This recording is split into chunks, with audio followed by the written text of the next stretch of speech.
just wrapping up a meeting with the acting Attorney General, Todd Blanche. This discussion happening just a day, of course, after Blanche appeared on Capitol Hill for his confirmation hearing.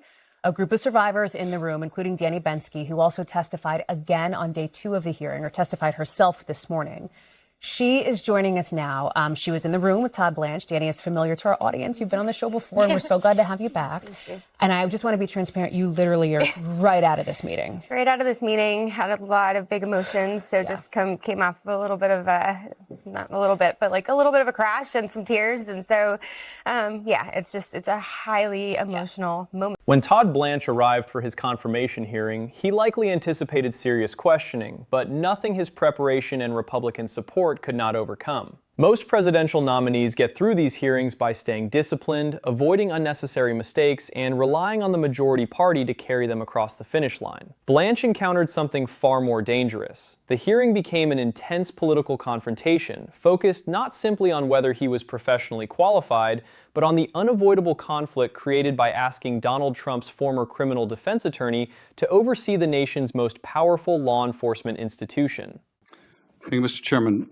Mr. Blanche, you represented the president in at least three criminal cases: the hush money payment case in New York, the January 6th case, and the Mar-a-Lago classified documents case. You said when you appeared last before this committee you would consult with ethics lawyers about that apparent conflict of interest in handling any case involving the president, having been his personal counsel.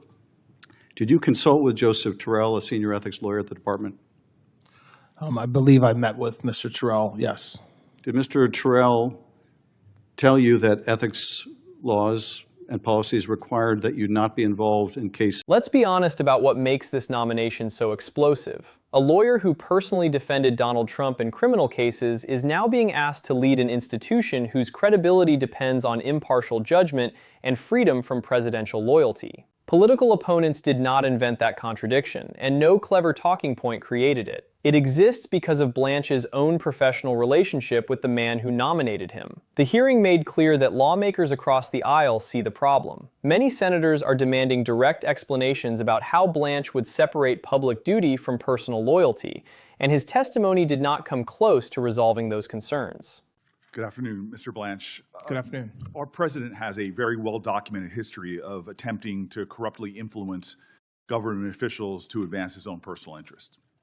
He called the Republican Secretary of Georgia asking him to find enough votes to overturn the election. He withheld military aid to pressure Zelensky to investigate Joe Biden's son. For these things, he has been impeached.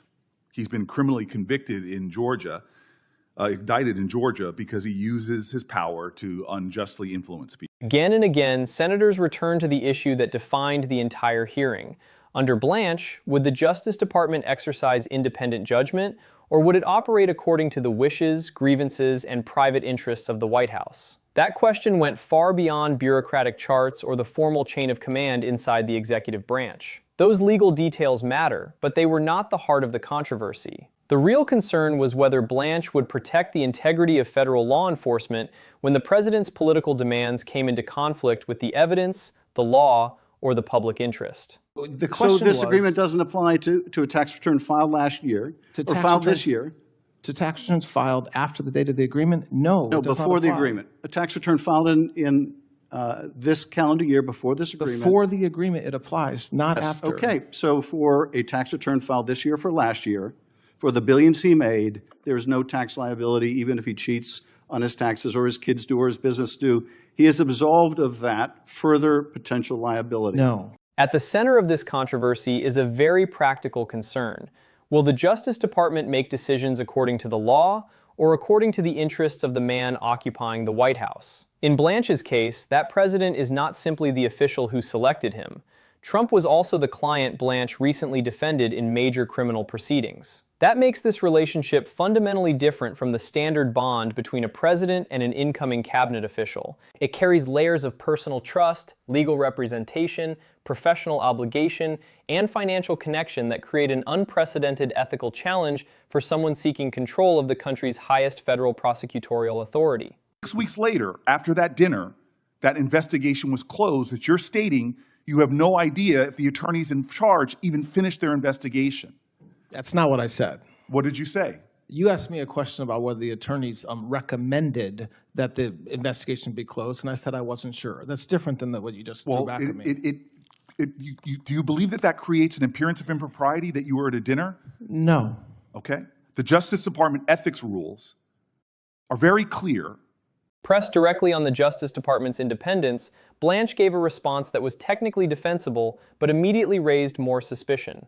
He reminded senators that the department belongs to the executive branch and that the Attorney General ultimately answers to the President. Constitutionally, none of that is controversial. The President heads the executive branch, cabinet officials serve at his pleasure, and that arrangement has existed since the earliest days of the Republic. But the answer sounded less like a reassurance and more like an escape route, because senators were not questioning the organizational chart. They were questioning whether Blanche could resist political pressure from Trump. General, I assume that you consider yourself to be qualified to be the permanent Attorney General. Is that right? Yes, Senator. I've read your resume. We all have. You don't need to comment on this, but it just seems to me that no fair-minded person could conclude that you're not qualified. You spent a long time with the department. You spent a long time in private. Let's be clear about what senators were actually trying to determine, because Blanche's answer created the impression that the hearing had somehow turned into a debate over basic constitutional structure. It had not. Nobody needed Todd Blanche to explain that the Department of Justice belongs to the executive branch. Nobody was confused about the president's authority to appoint an attorney general or the fact that cabinet officials operate within a presidential administration. The members asking these questions knew all of that before Blanche entered the room. Their concern was much simpler.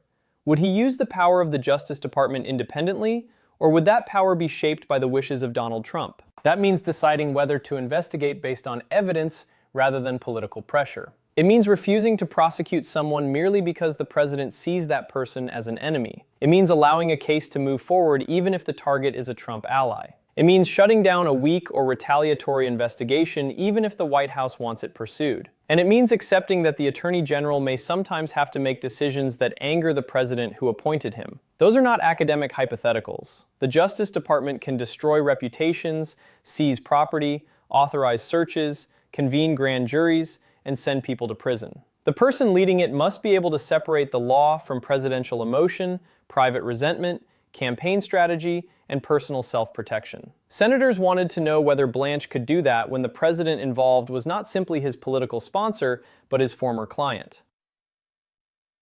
That relationship changes everything. Blanche had recently represented Trump in criminal matters. His job had been to defend him, protect his legal interests, challenge prosecutors, and reduce his exposure. That kind of attorney-client relationship is built on trust, loyalty, confidentiality, and a direct professional obligation to serve the client. Now the same lawyer was seeking authority over the institution responsible for enforcing federal law. The question was whether Blanche could truly switch from defending Trump's interests to making decisions that might directly conflict with them. Instead of confronting that issue, Blanche emphasized the department's formal place inside the executive branch. Legally, that statement was correct.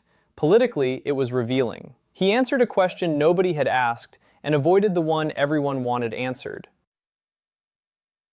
The senators did not want an organizational chart. They wanted to hear him say that evidence would come first. They wanted a promise that he would reject improper orders, resist political retaliation, and remove himself from matters involving his prior representation. They wanted to know whether he could authorize a prosecution Trump opposed or refuse one Trump demanded. Those were the commitments necessary to address the conflict at the heart of his nomination. He never gave them directly. That silence became important because it suggested Blanche either could not or would not establish a clear boundary between the president's preferences and the department's responsibilities. A nominee confident in his independence should be able to say, without hesitation, that no political instruction would override the law. Blanche instead relied on constitutional language broad enough to avoid making any personal promise.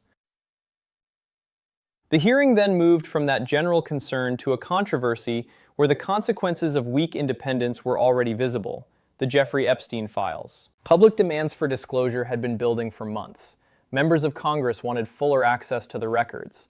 Survivors wanted answers about who participated in the abuse network, who was investigated, and whether influential people had been protected. Critics argued that the department's response had been painfully slow. Documents were released with extensive redactions. Requests for information remained unresolved. Advocacy groups representing survivors said they had not received the cooperation or transparency they expected from federal law enforcement. Their frustration was not based on curiosity or partisan theater. They were trying to determine whether the government had fully investigated the people who enabled Epstein and whether accountability had stopped before reaching everyone involved. Blanche insisted that the department had acted appropriately, but his defense did little to calm the controversy.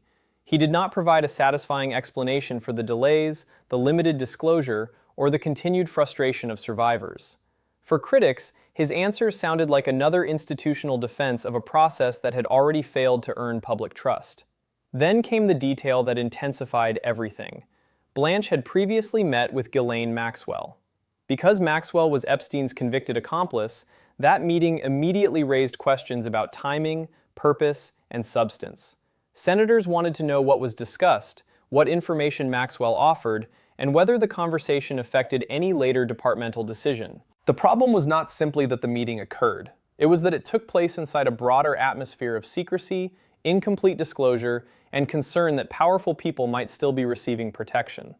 Without a full explanation, the meeting became another symbol of the transparency problem Blanche was supposed to resolve.